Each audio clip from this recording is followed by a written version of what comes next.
Je voudrais partager mon inquiétude sur ce qui se passe actuellement au Sénégal dans le champ politique, à savoir la fin de la morale en politique, ou en tout cas la publicité, la forte communication sur ce que j'appelle aujourd'hui les contre-valeurs de notre société en politique.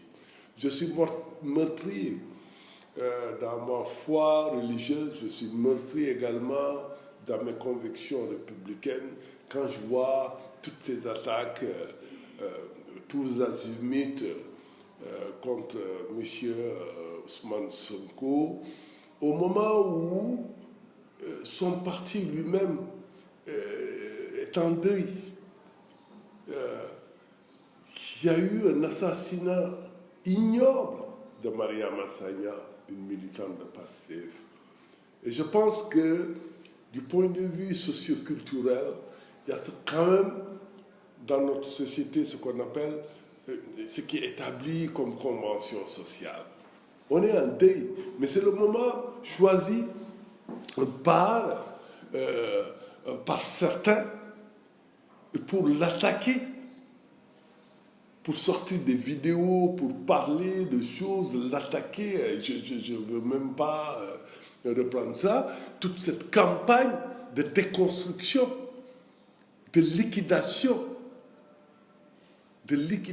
parce que c'est, à mon avis, je ne sais pas si nous nous rendons compte, mais il y a un complot de liquidation de quelqu'un qui n'a eu comme tort que d'être prétendant à la fonction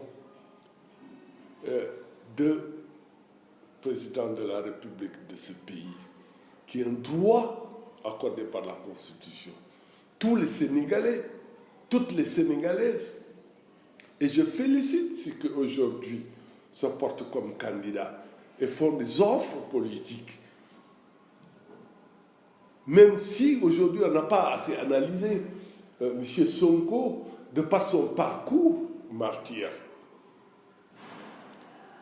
de fonctionnaire, haut fonctionnaire de l'État, qui a été, entre guillemets, fusillé, puisqu'il a été exclu au nom d'un combat pour refonder la République sur des exigences d'éthique, mais c'est tout simplement qu'il y a aujourd'hui une exigence d'être un bouclier de la démocratie quand on assiste à quelque chose qui, à mon avis, nous heurte.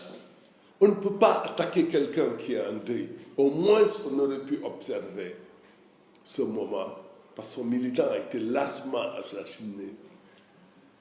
Et que cet assassinat devait interpeller toute la classe politique sénégalaise, toute la société sénégalaise, les groupes activistes de femmes. Mais on n'a pas eu ça. Par contre, on a depuis quelque temps des choses, oui, sa communication, oui, quelqu'un même, un personnage de la République, qui peut avoir la charge de président de la République si aujourd'hui il y a empêchement ou il y a quelque chose qui arrive au président de la République. Deuxième vice-président de la République qui se permet d'avoir un langage qui insulte un citoyen. Mais c'est grave et la réaction de la société est en deçà. La réaction des intellectuels est en deçà. Donc pour moi, aujourd'hui, je lance cet appel au président de la République qui est le gardien de la cohésion nationale, qui aurait pu présenter ses condoléances à M. Sonko pour Mariama Sagna, qui est devenu un symbole, une femme assassinée, une femme engagée,